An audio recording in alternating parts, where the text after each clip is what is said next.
Good morning again, everyone. As you can see behind me, it's way early in the morning, a little bit too early for myself. But again, we're working hard to try to get you guys all educated and to try to get you through this course. I'm going to talk about this morning really quickly mercantilism because you'll need this for your exam, and of course, you'll obviously need this for to kind of understand the economic motives of why Europeans crossed and put themselves in great danger crossing the Atlantic Ocean to get to the New World. And this will take a little bit less time than the meeting of cultures. Obviously, that's a big one to introduce you into the subject matter. But we're looking essentially at the global economy. So you want to get out the elements of liberal mercantilism and make sure you read that thoroughly because it'll go hand in hand, and my lecture notes and this video will go handy with you being able to understand that. So we're looking at economics between the 16th and the 18th century.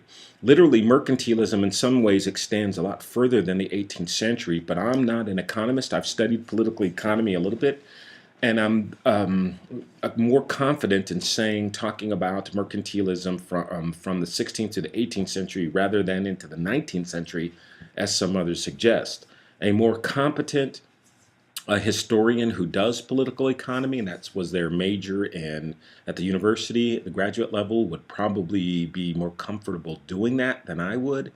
But nevertheless, I'll just give you an overview. So we're looking at the quest for wealth and mercantilism.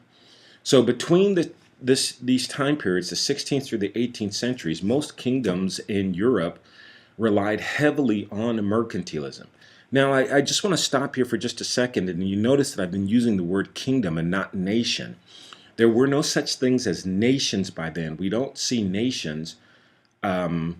Well, we'll see them obviously in the 18th century, the 1700s, but we don't see nations, the idea of nationhood, until the French Revolution, really, where we begin to see that introduction. But prior to 1789, we're talking about kingdoms. So most kingdoms were influenced heavily by mercantilism. Now, mercantilism is not a unified theory like capitalism. Capitalism, people have written quite extensively about it from Marx onward, and we know a lot about capitalism, not so much about mercantilism in the sense it was not a unified theory, and the kingdoms within Europe practiced mercantilism with varying degrees of difference. So French mercantilism was slightly different than English mercantilism, so to speak. One of the implications about mercantilism is that governments were understood that in this type of a system that their economy should be managed for the purpose of making sure that everyone had a job and, of course, to crusading against laziness, or what they called sloth. So they wanted to make sure that everybody was working, and that was going to help the kingdom become strong. And of course, they wanted to increase the national wealth, right? Kingdoms want to be rich and powerful. So they were interested in creating wealth and, of course, state power. The word mercantilism is as a lot of words are, right? They're combinations of other words, and for us, the English language, partially a combination of Latin. So it comes from the root Latin word mercari, which means to run a trade, and the word merx, which means commodity. So with mercari, markets, right? You probably understand what it means to run a trade, to trade goods. But merx, commodity, you might not be so sure about what a commodity is. Quick Google search, right? We'll do that. But I'll explain that in just a minute. Now, what this essentially meant is that in terms of commodity, it means that you're essentially trading commodities. And here, the overall goal sort of a rule of thumb for mercantilism was that you could determine a wealth of a kingdom by just measuring or counting all of the amount of precious metal, gold and silver that it possessed. Remember Mansa Musa, there were 72,000 people that went on that journey with him to the Hajj to Mecca, and they each carried a gold bar, 80 camels filled with 50 to 300 pounds of gold dust. So people saw that and they figured that that was his wealth. Now, was that his wealth? Well, obviously, no, right? Today we count wealth different ways. Land is worth something, right? Intellectual capacity, the brain power of your people, right? The universities in this country, in the United States alone, are worth more than some countries, the infrastructure together. I mean, how do we tell what the worth is of the University of California and all the universities in it? There's no way to determine what the wealth of those universities are, right? They would be in the trillions. Um, but that's essentially how they did it in mercantilism. They just counted all the gold, silver in the treasury and said that's how much they were worth. We call precious metal essentially bullion, so it's bullionism. The other key factor that you need to know about mercantilism was that it was a zero-sum game. People who, the kingdoms or the people in these countries believed that if they traded with anybody, that it was to their detriment. They knew that they had to trade, but they tried to make the balance of trade come out in their favor. They didn't realize, they didn't think that if I traded, these shoes for a sweater, that it was an even trade. They said, oh, trading, when we trade, we gain things, but we also lose things, right? So they tried to limit the amount of trade that existed between the countries, and except the trade that was absolutely necessary. Now, what's going to happen with the suppression of this trade is that these kingdoms are going to believe that when people are buying stuff from other kingdoms, that their countries are actually losing bullion. Because you may be just a person who's working on a farm that needs a new shovel, and nobody around your area sells shovels, but this guy who crosses the kingdom into the kingdom, who's from another kingdom, is a merchant and he wants to sell shovels and you want to buy one, but now he goes back to his kingdom with some of your gold. So then that meant that that kingdom now has more gold, right? So people believe that it was a zero-sum game. Now, the kinds of things that, excuse me, the commodities that they were trading, were essentially bullion, but they were trading other commodities like things like spices. A commodity is anything that can be quantified. Gold is a commodity, silver is a commodity, oranges are a commodity, lemons are a commodity, pork bellies are a commodity, fish is a commodity, air can be a commodity, right? You can actually literally buy and sell and trade air rights. Those are the things that they're trading. Now, with this belief that it's a zero-sum game, with the sort of belief that mercantilism was a zero-sum game, they believe that a nation must, one, export more than it imports. Manufacturing within that kingdom must be encouraged, because when you manufacture, you don't have to export or import as much goods. So you try to do everything in your power to encourage manufacturing. Agricultural production must be increased, so you want to try to grow as much food so you're not borrowing or trading for food in your kingdom. So with this increased manufacturing and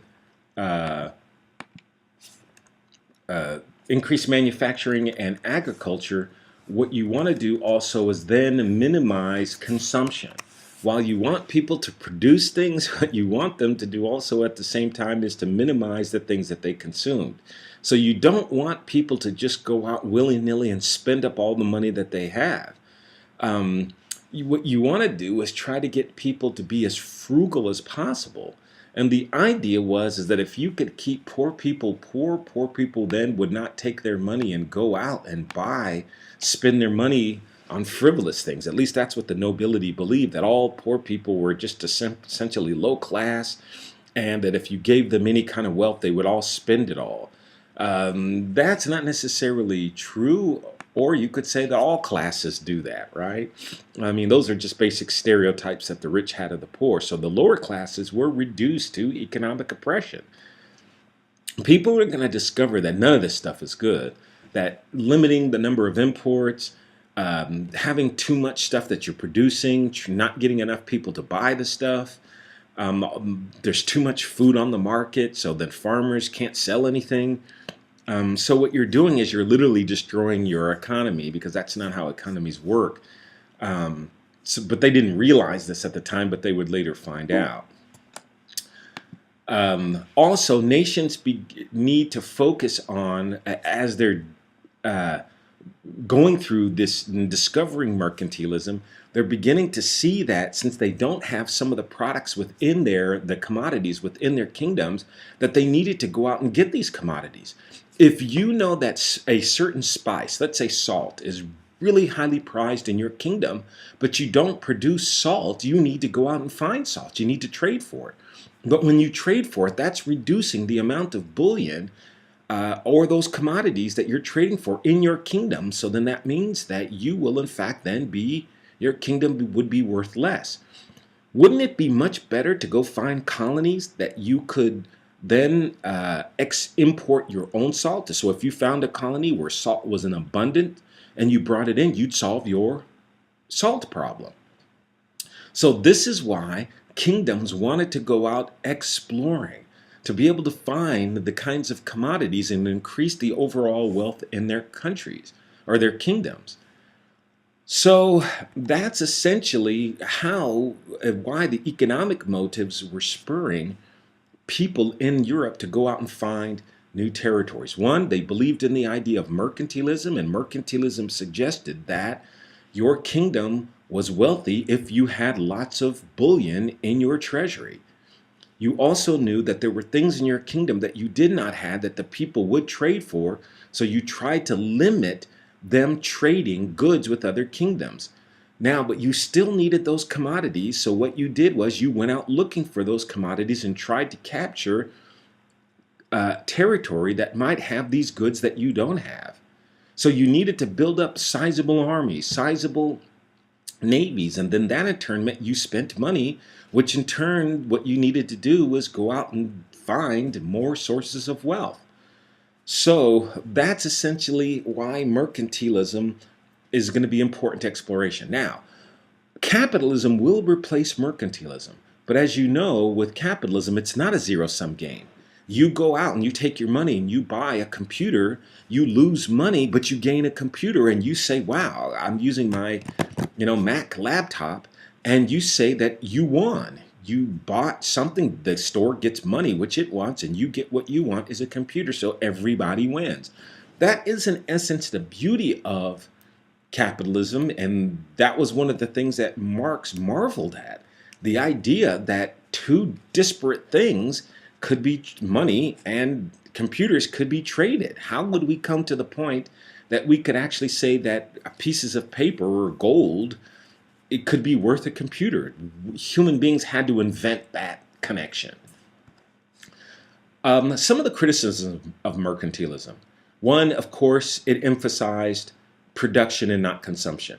So people are producing goods in these mercantilist kingdoms, but the poor can't buy them because they have no money, because they're being reduced to poverty, because the rich think that they're lazy and slothful, so they can't buy anything.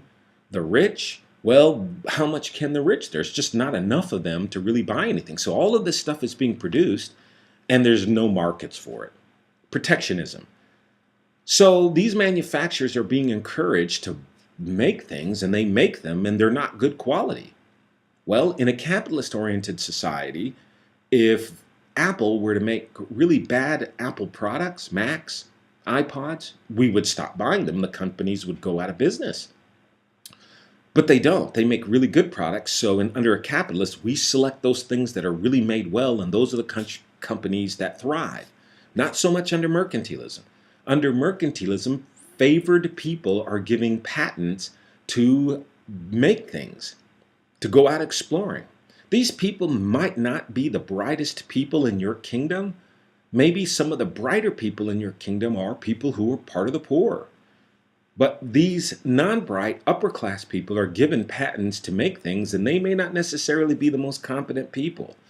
In France, mercantilist France, literally the government threatened to execute people who were making very bad products. So they would literally send inspectors to these many factories to inspect goods, to make sure that the products that went out onto the market were good. Mercantilism also fostered the creation of black markets. How they do that is people want stuff, your kingdom doesn't produce it, so they'll find somebody in another kingdom to do that. So black markets were created all throughout Europe. Quite interesting, in British North America, the British population traded with the French, Spaniards, and anybody else, the Dutch, for goods that England didn't have. English government tried its best to suppress these black markets. Never did. One of the biggest black market privateers was John Hancock, one of the most original signers of the Declaration of Independence. So what I'm getting to you is that there were far other reasons than freedom, as we know it, why the Americans decided to revolt from England. And one of them is that these black markets were making individuals like John Hancock a lot of money. We also learned, and one of the other criticisms of mercantilism was that bullion was not necessary for economic success. As I stated earlier, we now know that land is worth money, or worth value. Intellectual ideas are worth value. People are worth something. And what happens if you have a country that just doesn't have enough young people in it, and everybody in the country is quite older, right? Who's going to help the older people in terms of their old age, all right? So having a young, vibrant, well-educated population is worth something. So money in itself, bullion, gold, tangible, hard stuff, hard currency, is not necessarily the only key to wealth in one's kingdom or country. By the time 1776 rolls around, we get an interesting book written by Adam Smith called An Inquiry into the Nature and Causes of the Wealth of Nations. And this is the beginning of our quest to kind of understand capitalism and to begin to critique mercantilism, because that's essentially what this book was. The Wealth of Nations was essentially a critique on mercantilism. And there's just three things. If you ever need to read this book, if you ever do read it, we won't do it for this class, but if you ever really read it, there are three things that you need to key in on. One is the division of labor, which becomes a hallmark of capitalism. The idea of the pursuit of self-interest, that individual people can pursue their own interest regardless of the interest of the king.